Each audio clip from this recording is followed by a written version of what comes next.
Assalamualaikum warahmatullahi wabarakatuh. Perkenalkan, saya Pancanto Kuat Prabowo, salah satu dosen di Universitas Ma'arif Hasim Latif Sidoarjo, Fakultas Ekonomi dan Bisnis Program Pascasarjana. Pada kesempatan pagi hari ini, kami akan menyampaikan terkait dengan salah satu video yang kami sampaikan sebagai usulan kami pengajuan sertifikasi dosen atau Serdos di tahun 2026. Pada kesempatan ini, saya akan menyampaikan mata kuliah yang saya ampu, yaitu mata kuliah ekonomi manajerial. Dan ini merupakan salah satu syarat daripada pengajuan untuk sertifikasi dosen atau Serdos di tahun 2026. Pada kesempatan ini, video ini dilakukan sebagai salah satu wujud pernyataan diri dosen unjuk kerja Tridharma Perguruan Tinggi. Demikian penyampaian saya pada pagi hari ini selaku dosen pengampu mata kuliah ekonomi manajerial, dan selanjutnya kami akan menuju ke kelas karena kami akan menyampaikan mata kuliah tersebut. Terima kasih. Assalamualaikum warahmatullahi wabarakatuh. Assalamualaikum warahmatullahi wabarakatuh. Alhamdulillahirabbil alamin. Assalatu wassalamu asyrafil anbiya wa mursalin wa ala alihi washabihi ajmain. Yang saya banggakan, yang saya cintai para mahasiswa Universitas Ma'arif Hasim Latif, kesempatan hari ini, siang ini kita akan masuk materi yang saya ampu terkait dengan mata kuliah ekonomi manajerial. Baik, saya lanjutkan lagi ya materi pada siang hari ini. Jadi kembali lagi bahwa ekonomi manajerial atau managerial economic merupakan mata kuliah yang menggabungkan konsep-konsep ilmu ekonomi dengan ilmu manajemen untuk membantu para manajer dalam mengambil keputusan bisnis. Jadi mengambil keputusan bisnis yang bagaimana bisa efektif, bagaimana bisa efisien dan rasional. Nah, ini yang penting. Nah, mata kuliah ini biasanya pada umumnya menjelaskan bagaimana teori ekonomi dapat diterapkan dalam menyelesaikan berbagai persoalan yang dihadapi oleh perusahaan dalam jangka pendek maupun jangka panjang. Kalau kita memahami arti daripada ekonomi manajerial, ada ahli salah satu ekonomi marketing, Dominic Salvatore. Ekonomi manajerial adalah penerapan teori ekonomi dan metode pengambilan keputusan di dalam memecahkan permasalahan bisnis dan mencapai tujuan daripada perusahaan secara efisien. Sedangkan menurut William Samuel dan Stephen Marks, ekonomi manajerial merupakan penerapan teori ekonomi, baik teori ekonomi mikro yang dipadukan dengan analisis kuantitatif untuk membantu pengambilan keputusan dalam sebuah organisasi atau perusahaan. Ya, gimana? Ya, silakan. Oke, baik, saya izin menjawab Bapak. Terkait manajerial yang saya tahu adalah bagaimana tata kelola. Kalau berbicara ekonomi, maka tata kelola ekonomi baik dalam perusahaan atau mungkin dalam bisnis, tergantung nanti manajerial ini akan dipakai atau digunakan di mana. Kira-kira begitu, Pak. Fungsi manajemen sendiri apa? Fungsi dari manajemen dulu. Satu, fungsinya untuk perencanaan barangkali, kemudian juga tata kelolanya agar lebih rapi, lebih tepatnya mungkin ke organizingnya mungkin ya. Baik, terima kasih sudah disampaikan tadi oleh saudari Aziza. Kita tahu bahwa di dalam sebuah manajemen itu bagaimana kita bisa mengambil keputusan. Jadi ketika kita bicara ekonomi manajerial, itu adalah bagaimana penerapan dari semua aspek ilmu yang kemudian disesuaikan, membahas dalam sebuah organisasi bagaimana mengambil keputusan yang bisa memberikan keberuntungan kepada stakeholder. Nah, sederhananya sebetulnya manajer ekonomi itu bermaksud di dalam ilmu ekonomi, di dalam penerapannya langkah dan pengambilan keputusan itu bisa memberikan keberuntungan seperti yang saya sampaikan tadi. Dan di dalam menjalankan bisnis biasanya Ekonomi manajerial itu akan mencari beberapa hal yang terkait dengan apa-apa saja, SOP apa saja, atau secara goodwill apa saja yang diberlakukan oleh perusahaan tersebut. Dalam prinsip-prinsip ekonomi itu, bagaimana memberikan keputusan terbaik, seperti yang saya ulangi kembali, dan bagaimana mengelola sumber daya yang terbatas atau yang ada di dalam meraih atau mendapatkan keuntungan. Silakan dijawab tadi seperti pertanyaan saya, kira-kira apa strategi dan apa pertimbangan Anda sebagai seorang purchasing di dalam perusahaan kopi, kapal api atau Santos? Silakan. Baik, menurut saya Bapak, kalau saya akan mencari supplier yang terdekat dari tempat produksi.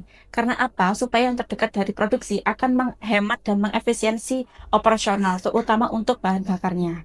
Daripada saya mengambil yang jauh yang akan membuat biaya operasional membengkak, saya akan mengambil yang terdekat untuk menekan biaya operasional dan akan meningkatkan laba perusahaan. Seperti itu, Bapak. Terima kasih. Ruang lingkup ekonomi manajerial itu terkait dengan permintaan. Demand analysis. Demand analysis itu apa-apa saja sih faktor permintaan suatu produk. Tadi saya sempat tanya sama Nur Aini, rekan Anda ya,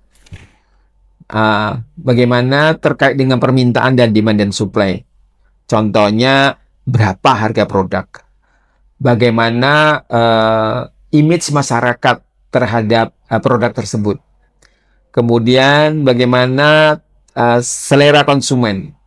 Kemudian, apakah ada ketika harga mahal, apakah ada barang yang bisa disubstitusikan seperti itu. Misalnya tadi saya sampaikan ketika berapa harga kopi, bahan kopi yang paling mana, yang paling dekat yang ngambilnya gitu ya. Nah, misalnya harga kopi naik, maka seorang manajer harus memperkirakan apakah permintaan itu akan turun atau tetap stabil dari sisi harganya. Yang kedua, terkait dengan materi ekonomi manajerial itu terkait dengan analisis penawaran atau sebagaimana supply-nya. Ketika mempelajari supply dari perusahaan, maka jumlah produksi yang perlu diperhatikan adalah berapa biaya produksinya, bagaimana teknologi yang digunakan, berapa harga inputan atau harga awal, atau bahasanya itu mungkin kulaannya berapa gitu ya, kulaannya berapa. Dan yang penting juga adalah kapasitas produksi berapa besar. Nah, yang ketiga adalah analisis elastisitas. Analisis elastisitas ini bagaimana kita harus mengukur seberapa sensitif permintaan terhadap perubahan harga. Misalnya harga obat yang semula ada kenaikan dengan adanya BBM naik menjadi ada kenaikan 8%, misalnya seperti itu. Apakah permintaan dengan kenaikan itu akan ada penurunan seperti itu. Jadi kita melihat bagaimana respon masyarakat itu dilihat dari sisi elastisitasnya gitu. Sehingga perusahaan akan menentukan, akan memberikan patokan kapan mereka menaikkan, kapan mereka menurunkan jika dalam posisi memang bahan baku dan bahan-bahan yang lainnya itu mengalami kenaikan, gitu ya. Kemudian yang keempat, teori produksi.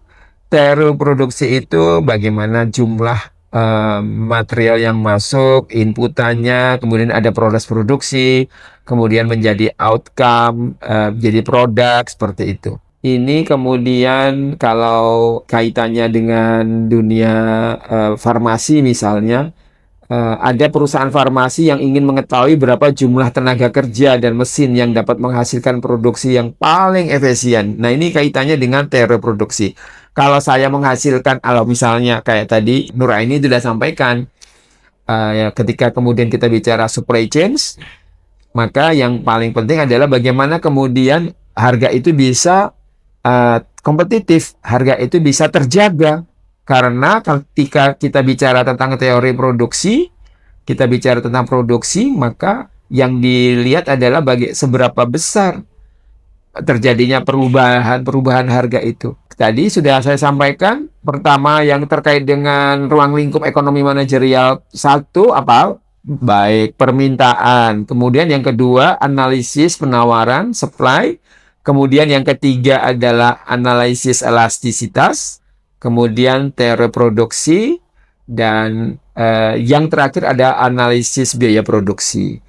Analisis biaya produksi itu meliputi berapa fixed cost ya, biaya tetapnya berapa. Kemudian seberapa besar variabel cost-nya atau biaya variabel. Kemudian dengan adanya fixed cost dan variable itu ada total cost-nya dan average cost-nya. Untuk menentukan berapa HPH-nya, harga produksinya gitu ya.